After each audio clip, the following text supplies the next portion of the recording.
प्रेम शब्द का इस हद तक दुरुपयोग हुआ है कि हर एक कदम पर इसके अर्थ को लेकर प्रश्न खड़े हो जाते हैं। यदि यह सच्चा प्यार है तो यह ऐसा कैसे हो सकता है? सच्चा प्रेम वही है जो कभी बढ़ता या घटता नहीं है।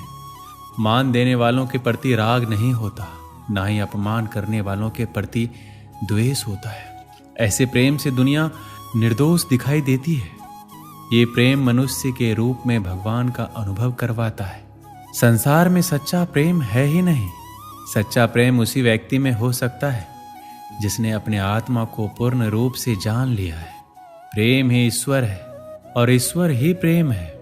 सच्चा प्यार वह ऊर्जा है जो हमें सफलता के शिखर पर बिना थके ले जाता है। सच्चा प्यार वह प्रेरणा है जो किसी के दिल में बस गई तो वह कुछ भी करने को तैयार हो जाता है। सच्चा प्यार वह जुनून है जो हमें हमारी सीमाओं से परे सफलता की दुनिया में ले जाता है। सच्चा प्यार ऐसे जीवन को जन्म देता है जो ना कभी बूढ़ा होता है और ना ही मरता है। सच्चा प्यार एक ऐसा पराभौतिक एहसास है जिसके आगे इंसान तो क्या ईश्वर भी नतमस्तक हो जाता है। आपको जिस व्यक्ति के लिए प्यार का एहसास आया है उसके लिए कुछ अच्छा करने की प्रेरणा मिलती है। यदि वो साथ है तो दुनिया की कोई भी सफलता आप प्राप्त कर सकते हैं। केवल उसके बारे में सोचते हुए एक जगह बैठे नहीं रहते, बल्कि उसका ख्याल आते ही आप जीवन में कुछ अच्छा करने के लिए तैयार हो जाते हैं। सफलता के प्रति आपके सपने बड़े हो जाते हैं और उन सपनों को पूरा करने की प्रेरणा आपको उससे लगातार मिलती रहती है। उसकी खुशी में ही आपकी खुशी छुपी हुई रहती है और उसकी खुशियों को बढ़ाने के लिए जी जान से लग जाते हैं, जिसका परिणाम होता है कि आप प्रेरित होकर कुछ ऐसा कर जाते हैं जो मील का पत्थर साबित होता है। यदि आपके या उसके परिवार की ओर से कोई विरोध या ना आती है तो आप गुस्सा, निराशा और दुख के बजाय अपने सच्चे प्यार से प्रेरित होकर खुद को इस लायक बनाने की ओर सफल कदम बढ़ा देते हैं जहां पर पहुंचकर आपको कोई ना बोल ही नहीं सकता। सच्चे प्यार से आपके अंदर की शक्तियां जाग जाती हैं और वह सभी कुछ करने में सक्षम हो जाते हैं जो एक सफल इंसान बनने के लिए जरूरी होता है। किसी से सच्चा प्यार करना और उससे कुछ अच्छा बनने या करने के लिए प्रेरित होना एक ऐसा एहसास है जो समय के साथ बढ़ती हुई दिखाई देगी, जिससे जीवन भर की खुशियां और ढेर सारी सफलताओं को आप बटोर सकते हैं। और भी बहुत कुछ है जो आप सच्चे प्यार में महसूस करते हैं, लेकिन मैंने कुछ एहसास इसलिए बताए हैं ताकि आप पहचान सके कि जो एहसास आपके अंदर किसी के लिए आ रही है वह सच्चे प्यार की है या फिर केवल आकर्षण या मोह है। प्यार उस हवा की तरह है जिसको आप देख तो नहीं सकते लेकिन महसूस जरूर कर सकते हो। इस दुनिया के लिए तुम एक व्यक्ति हो सकते हो, लेकिन वहीं किसी एक व्यक्ति के लिए तुम उसकी पूरी दुनिया हो सकते हो। सच्चा प्यार उस भूत की तरह है जिसके बारे में बात तो सब करते हैं पर देखा सिर्फ कुछ लोगों ने ही है। श्री कृष्ण कहते हैं, किसी इंसान से दूर होने के डर का कारण प्रेम नहीं मोह है, क्योंकि जहां प्रेम है वहां डर के लिए कोई स्थान नहीं होता। आमतौर पर प्रेम को किसी न किसी प्रकार के कष्ट से जोड़कर देखा जाता है।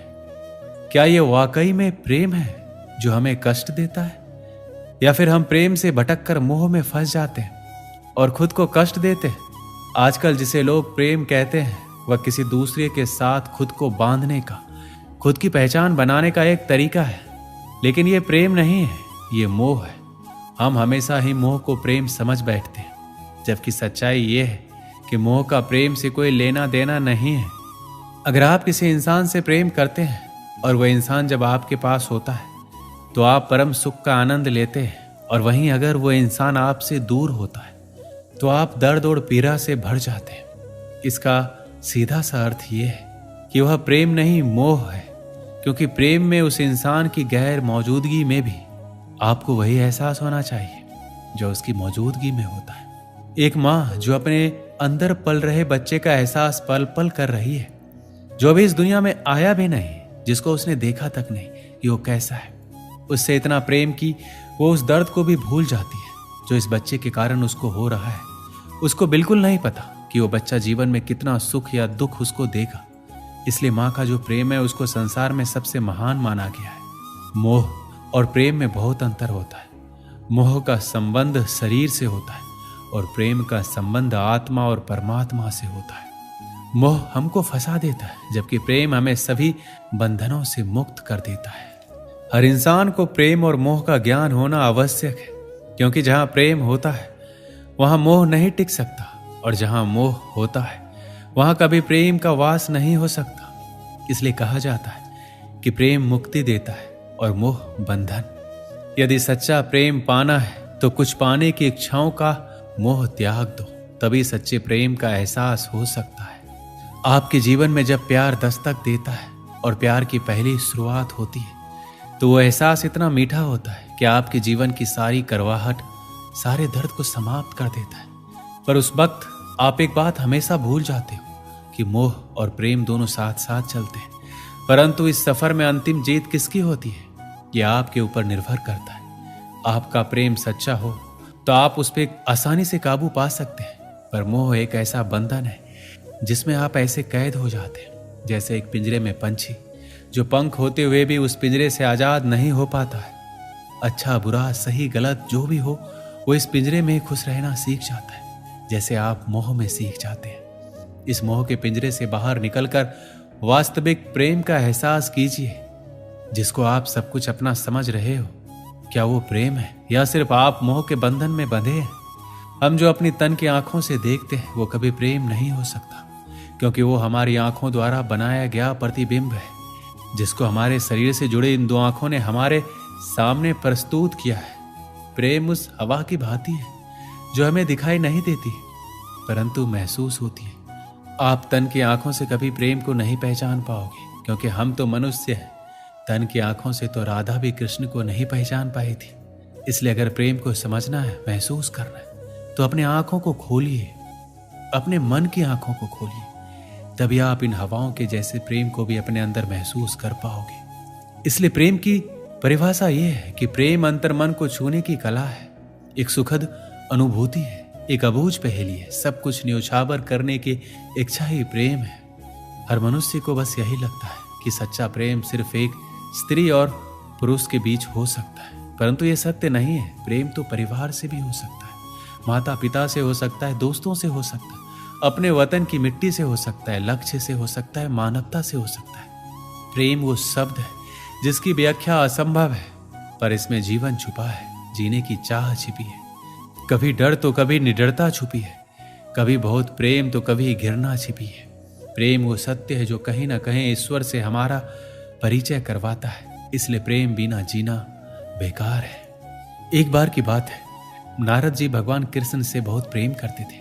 जब नारद जी ने तीनों लोकों में राधा की स्तुति सुना तो वो बहुत चिंतित हो गए, बहुत सोचने लगे कि राधा में ऐसा क्या है कि उसकी स्तुति पूरे जगत में हो रही है। इसका जवाब पाने के लिए नारद जी ने कृष्ण जी के पास जाने का निर्णय लिया। इस सवाल का उत्तर पाने के लिए वह भगवान श्री कृष्ण के पास पहुंचे, परंतु वहां पहुंचने के बाद उन्होंने देखा कि कृष्ण जी के सर में बहुत ही पीड़ा हो रही थी। जब नारद जी उस पीड़ा के लिए उपचार पूछा तो कृष्ण जी ने उत्तर दिया, यदि मेरा कोई भक्त अपने चरणों को धोया हुआ पानी मुझे पिला दे तो मेरी पीड़ा कम हो जाएगी। नारद जी चिंता में पड़ गए। उन्होंने सोचा, अगर कोई भक्त अपने भगवान को अपने चरणों का धोया हुआ पानी पिलाएगा तो वो नरक में जाएगा। उसके बाद नारद जी भगवान श्री कृष्ण जी की पत्नी रुक्मणी जी के पास पहुंचे। नारद जी ने रुक्मणी को सारी बातें बताई। रुक्मणी जी ने अपने चरणों का धोया हुआ पानी देने से मना कर दिया, ये कहते हुए कि देव ऋषि ये तो पूर्ण पाप है। उसके बाद नारद जी सीधे राधा के पास पहुंचे। राधा को भी नारद जी ने सारा हाल कह सुनाया। राधा ने सुनते ही एक पात्र में पानी लिया और उसमें अपने पैर डुबा दिए। अपने पैरों को धोते हुए पानी को एक छोटे पात्र में भरकर राधा नारद जी से देते हुए बोली, इसे तुरंत कृष्ण के पास ले जाइए। वह बोली, मैं जानती हूं ये घोर पाप है, परंतु अपने प्रिय के जीवन के सुख और स्वस्थ जीवन के लिए मैं इससे भी अधिक दुख भोगने के लिए तैयार हूं। ये सुनकर नारद जी समझ गए। उन्हें ज्ञात हो गया कि राधा कृष्ण की प्रेम की स्तुति पूरे ब्रह्मांड में क्यों गाई जा रहे हैं, जिससे साफ पता चलता है कि राधा का कृष्ण के प्रति अपार प्रेम है। दोस्तों, इस वीडियो में बस इतना ही। मिलते हैं अगले वीडियो में। अपना ख्याल रखिएगा। जय श्री कृष्ण।